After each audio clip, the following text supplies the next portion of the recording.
What's up guys, it's Roger and welcome back to the channel. Back in February with the release of Witch Queen, we got access to Void 3.0. After using it for a week or so, I reviewed it, and had almost only good things to say about it. But we've had about 5 months more with our Void 3.0 now, so I want to revisit that kit and see how my opinions have changed. I want to talk about the good, the bad, and especially the parts that need some love. If you watch the channel regularly, then you know I'm a Blink Warlock main. So, this is the subclass I'm using 99% of the time, whether I'm in PvP or PvE. So I've used all this for hundreds of hours and have a very solid opinion on all of it by now. Let's go ahead and jump into things. Okay, so I figure we go by sections so we can start with our supers, then go to our abilities, then our aspects, and then finish off with fragments. So let's start here with our supers, and we're going to start on Nova Warp. Now this is my favorite Void 3.0 super, and for good reason. It's the only roaming super we have, so if you really want to get those confident multi-kills, then this is the one you're going to need to use. Now, it's not going to be as good of a shutdown as the other ones, but when you get really good with this, especially combined with Blink, you can be a very unstoppable force. Let's talk about the good things that Nova Warp has gotten from Void 3.0. So first of all, we can combine this with Devour now. Before we got Void 3.0, you used to get a little bit of a heal every time you got a kill with Nova Warp, just built into the middle tree Void 2.0, but nowadays you get a full heal every time you get a kill with it off of your Devour, and that can very much prolong the Nova Warp in general, and it's very, very good, especially if you're going in to fight another super or whatnot. This can definitely save your life, and if you're getting gunned down from a distance, you can kill somebody, full heal with Devour, and maybe even keep going on those streaks. Now the problem with Nova Warp is many things. First of all, it has the lowest amount of damage reduction on any roaming super in the entire game. I think Bungie likes to offset this by the fact that it has more movement than other ones, but at the same time, you're not going to be killing other supers with a Nova Warp like you can with almost any other super in the game. If you ever tried to challenge any kind of roaming Titan super, like a Berserk or a Golden Gun for a Hunter or an Arc Staff or anything like that, then you know that it's extremely hard, and you can do it. And when you play with Nova Warp long enough, you start to learn the ranges to where you can actually combat them, and you can kill those other roaming supers. But it is so easy to just die in this thing. Even when people are just spraying you down, if you have beautiful movement, you can still just get destroyed, and that's kind of the problem. This thing, for one, needs more damage reduction. It needs to be brought in line with some of the other roaming supers. I'm pretty sure that Nova Bombs have more damage reduction on them than Nova Warp does, and that's just unacceptable. Now, besides the damage reduction, I think maybe this would do well from getting an overshield or something when you pop. It just needs that little bit of extra survivability, and also a little bit more duration.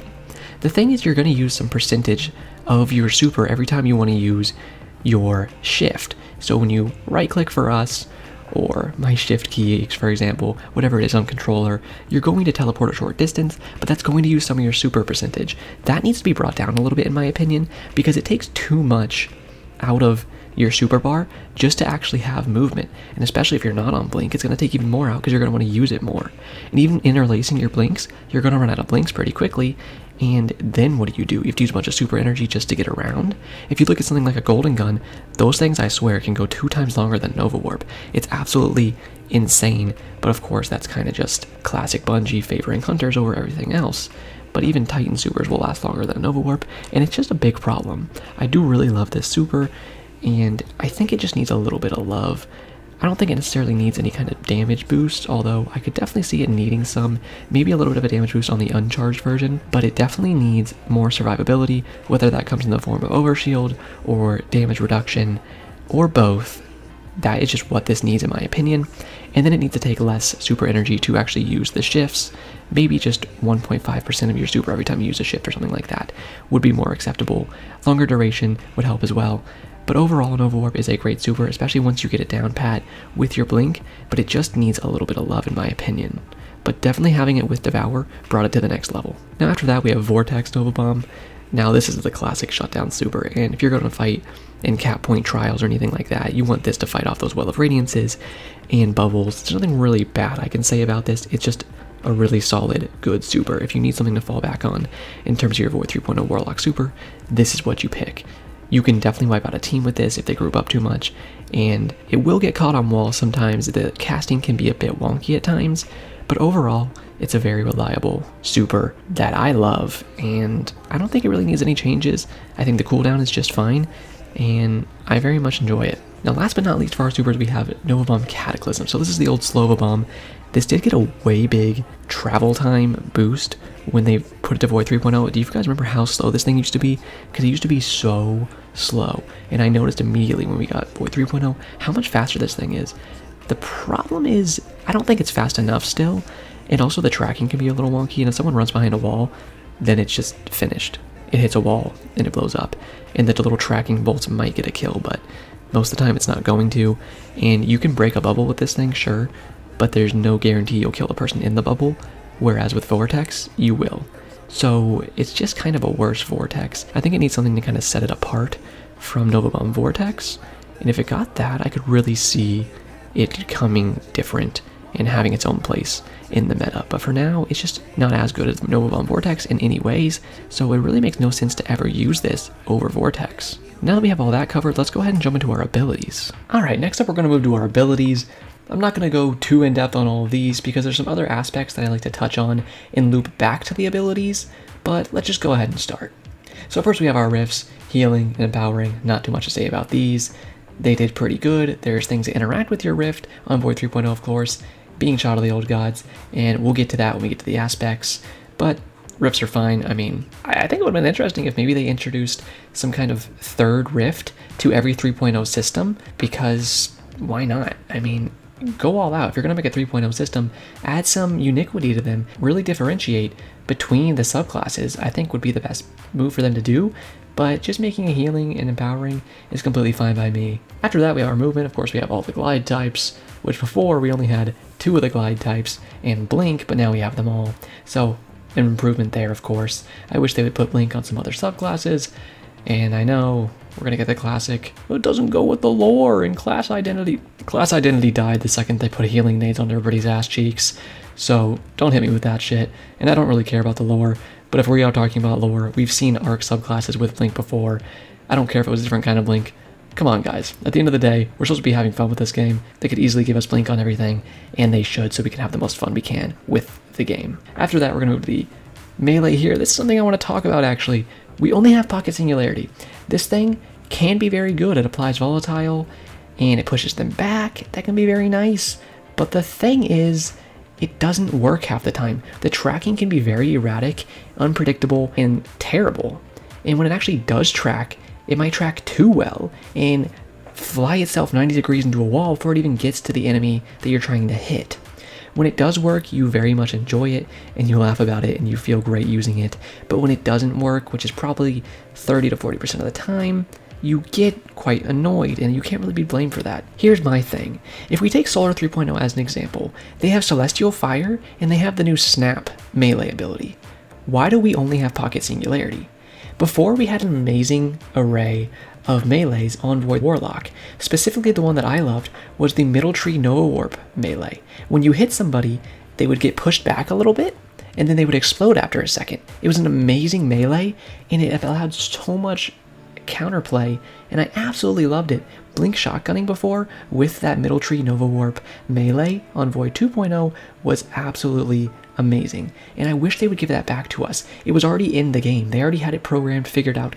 Everything was there. Why couldn't they have just left that for us as another option? That makes no sense to take that melee away and give us less customization, give us less ways to play. It would still be a choice, just like the new Celestial Fire and Snap melees are on Solar 3.0. Why didn't we get that here? That's something I'll never understand, and it really just doesn't make sense to me. If they ever want to actually update these in the future, all they would have to do is put that back in. It's not like they have to make anything new. It's already in the game. All they did was take it out. All they had to do is put it back in. And last but not least here, for our abilities, we have our nades. Now, again, we were talking about class identity before. It's basically dead. Class identity started dying when they started giving nades to everybody. My thing with this is suppressor nades are so strong, right? You can literally knock somebody out of their super. Why does everybody have these? The thing that holds back something like a suppressor nade from being overpowered is limiting it to the amount of players that can have it. You limited that before by only having it on Titans. By putting it on Hunters and Warlocks as well, you're taking away that limit and you're making everybody have that very strong ability to shut down things like supers. Now, besides that, we have Void Spikes and Void Walls. Again, pretty good nades, and just giving it to everybody really takes away class identity, and I don't understand why they did that. We'll talk about overcharge nades when we get to our aspects, but I will say I do enjoy the nades. Axion bolts have been absolutely neutered, and a big part of that was because everybody had Axion bolts when Void 3.0 was released. And because of that fact, we realized just how strong they were. When they were pretty strong but only Warlocks had them, there wasn't as much need to nerf them because not as much people play Warlock as they play Hunter and Titan. But now that everybody had Axions, they needed to be nerfed, I think 3 separate times. They lost damage they did, I don't think as many Seek anymore. Even the Overcharge version, I think, got nerfed a little bit. And it's just all these things added on top of each other to where these Axion bolts are really still definitely good. Trust me, I'm using them for a reason right now. They are still great nades, but nowhere near their former glory, and they definitely would have stayed better had they not given these nades to every single Titan, Warlock, and Hunter. So that was a big mess up, and I really wish they would stop doing that with nades, but of course we only have ARC 3.0 to go, so they're not going to stop anytime soon. Okay, that is all I have to say about the abilities, so why don't we go ahead and move on to our aspects. Now, I have a lot of conflicting opinions about all 3 of these, so let's go ahead and jump into it. Let's start with Feed the Void. Now, this is probably my favorite. Of course, Devour used to be so good, but you had to use Bottom Tree before if you wanted to get Devour. Now, you can just always have Devour on, and it's definitely the one aspect that I would recommend consistently having on 100% of the time. No matter what your build is, you should have Devour, because it really is just a lifesaver. And if you're trying to go off, especially on streaks and whatnot, you need Devour. Now, we do get 2 fragment slots from this. I don't really understand why this has 2 fragment slots. Child of the Old Gods has 2, but then Chaos Accelerant, down here, only has 1. Why does that make any sense? It doesn't check out to me. I don't know why they did that, but that is how it is. Now, as I was saying, Devour is an amazing effect, and I really never run the game without it. I can't think of any downsides to it, except for the fact that you can't eat your nades anymore to proc your Devour. And my thoughts on that are mixed. So here's the problem that I think they ran into design-wise. If you have Devour and you want to eat your nade to proc it, cool. But if you had Chaos Accelerant on at the same time, then doing that same thing, holding your grenade button, would charge your nade. So which of those does the game do? Does it eat your nade, or does it charge your nade? And that's kind of the problem. I have a few ideas of how they could have made it work. For one, they could have made it to where if you had Devour on but not Chaos Accelerant, then you got the full heal and full Devour procced. If you had both of them on, maybe you could eat half the nade, and then you would heal half of the health that was missing and get Devour for half the duration, but also get a half as good overcharge nade. Something like that. My other thought was that they could have added a fragment. If they added a fragment to where it said, with this fragment on, when you hold Q, it will consume your grenade for Devour. That could have been a possible solution as well. And then even if you had this on with Chaos Accelerant, it would have overridden Chaos Accelerant and just consumed your nade. But of course you wouldn't want them both on at the same time if that fragment existed. But those are just 2 of the ways that I thought of that they could have made this work. There could have been ways to get it in the game for us to still be able to eat our nades and proc our Devour, and the fact that they didn't find a way to do it is kind of ridiculous to me. It's the same thing with leaving out other melees. Why would they take away aspects that we already had that were so good and were honestly a big part of the identity of a Void Warlock? You would think of Void Warlock before and you thought, what do? They munch their nades down and they get that Devour procced. But nowadays you just can't do that at all, and that's really silly to me. But overall, I do love Devour. I think if you're going to be competitive with the Voidwalker, you do want to be running it, and especially with the 2 fragment slots, it's just something you do need. Let's move on to Child of the Old Gods, or as I call him, Clarence. Now my boy here has 2 fragment slots again, very awesome. I often like to run Devour with Child of the Old Gods because you get 4 fragment slots from those 2 together. Now with Child of the Old Gods, every time you summon a rift, you are going to get your Clarence. Now this is where they actually add some different effects to which rift you're using. So if you are using a healing rift, then you're going to get grenade and melee energy back while your Clarence is sucking someone's toes. And if you're using an empowering rift, he will give you some heals while he sucks their toes. Both of them great options, and it really enables a way for you to use an empowering rift but still get some kind of heals and sustain, which you honestly lack so much using healing rift on any other class. So I very much like that aspect. The lockdown potential and area denial that you get from a Clarence is absolutely amazing. The weakening effect and being able to track your enemies so well by watching the damage ticks of your Clarence through walls is such a good thing to have, and I really never run the game without these two aspects on. These are my go-to aspects. I rarely ever used Chaos Accelerant because I think these two are just so good and work so well together. Clarence is something that I think they did really well. The things they messed up on are the tracking. Sometimes the tracking is god-awful. It'll just fly into a wall and set up somewhere where there are no enemies, and then it becomes completely useless, and you have to wait till you get that next rift before you get another one. They really need to fix that, and they actually did do a fix. A couple of weeks after Void 3.0 came out, they said they fixed it to where they would have better tracking, and it does feel like it has better tracking than on release, but it's still not as good as I know it could be, and I really wish they would fix that. In my opinion, could they not program it in a way to where Clarence never stops moving until he actually reaches a target and does the first tick of damage. And once he does the first tick of damage, he sets up right there and he stops. Something like that would make it to where your Clarence would always get at least a little bit of use. Because right now, when it gets stuck on a wall before it even gets to an enemy, it's extremely frustrating and such a waste of this aspect. Overall though, my opinions on Clarence Shadow of the Old Gods is very favorable. I enjoy it so much, and especially if you are doing solo play, this is a great aspect to help you enable yourself to make those big 1v2, 1v3 plays and really go crazy. Alright, let's go ahead and move on to Chaos Accelerant, our final aspect here. Now let's start with the biggest thing. My biggest problem with Chaos Accelerant is it only has one fragment slot, and fragments are pretty damn good. If we're missing an entire fragment, then that really sucks, especially because there's certain fragments that I always run no matter what. So then that's really just limiting how I can play the game at that point. And in my opinion, the weirdest thing is that this is the weakest aspect. So why does the weakest aspect have one fragment slot? My thinking is that they thought Chaos Accelerant was going to be the best when they were programming this and they were releasing it and they were testing it. And so for some reason, that's why they gave it one fragment slot, is because they thought that would be the strongest aspect. But it is the weakest, hands down. I do not like so many things about this. I do like overcharging my nades. A vortex nade with overcharge here and the fragment that makes it bigger and linger longer. You can have crazy vortex nades. Charged axion bolts can really go off, especially when they were pre-nerf, was insane. You don't even want to use charged scatter nades, because if you charge a scatter nade, it actually takes away the ability for them to one-hit KO. So charging a scatter nade is completely counterintuitive and something you never want to do. And then finally we have magnetic nades. That's going to let us use our old handheld supernova, which you should never do, because again, handheld supernova can't one-shot anymore. I have mixed opinions on that. I think handheld supernova should be able to one-shot. It was a part of our kits, and it was a very interesting part that has at different times been extremely overpowered and extremely underpowered, and at this point in time it's extremely underpowered.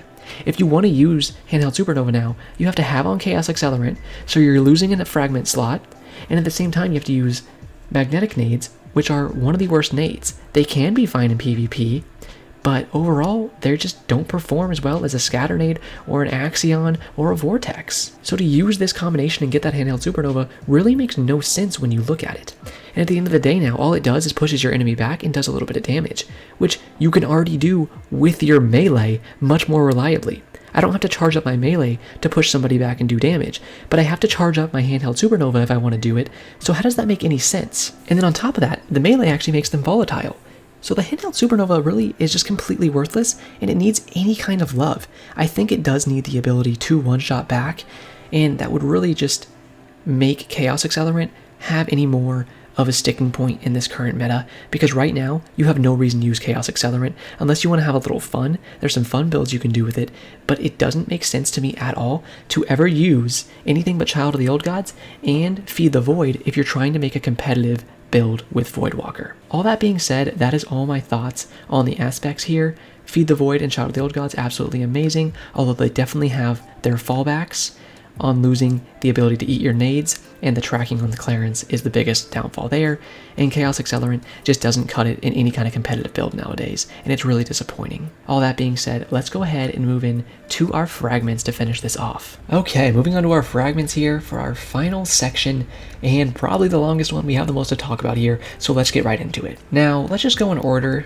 instead of doing anything that I have on right here.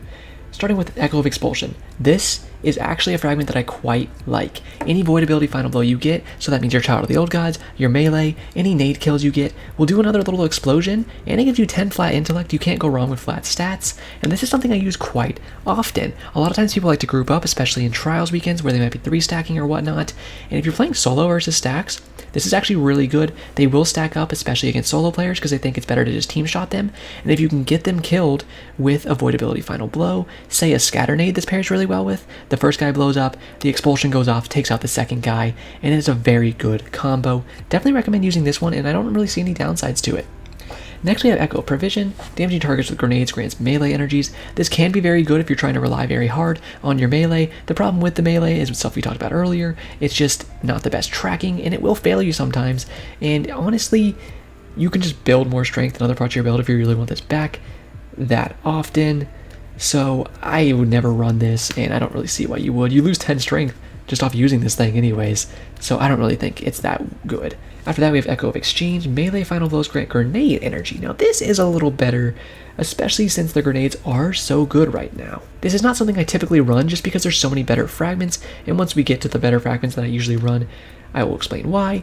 This just doesn't quite meet the mark for what I would run typically, but I think you definitely can run this with great success and definitely notice that it's helping you out. Now, Echo of Remnants is one that I run quite often. Your Lingering Grenade effects, Vortex Grenade, Void Wall, Void Spike, and Axion Bolts have increased duration. That is amazing.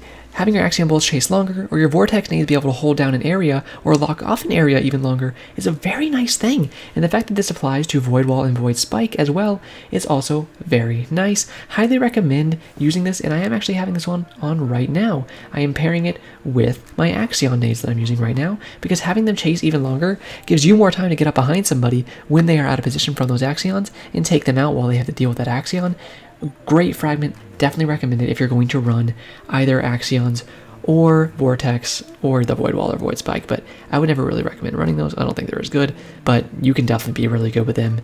So use whatever you succeed with, is what I usually say. After that, we have Echo of Reprisal. Final blows when surrounded by combatants grant super energy.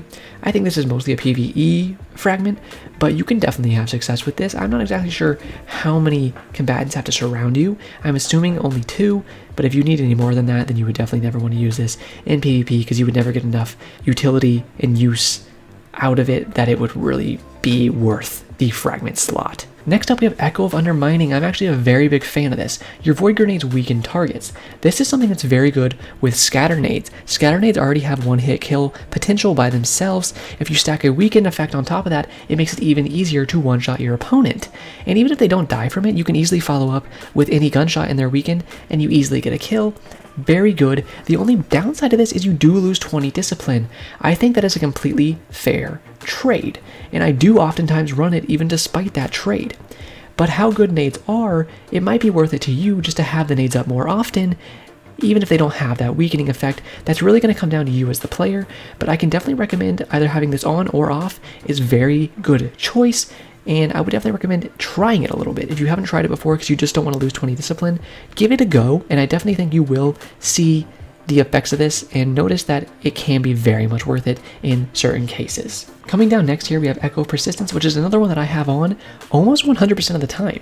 Echo Persistence is going to give you extra time applied to your invisibility, overshield, and devour. It also loses you 10 recovery, which very much sucks. That is our class ability as a warlock, so we want to have that at 100, so make sure you're making up for that missing 10 recovery and keep yourself at 100. Now this is going to make your devour go from 10 seconds to 15 seconds.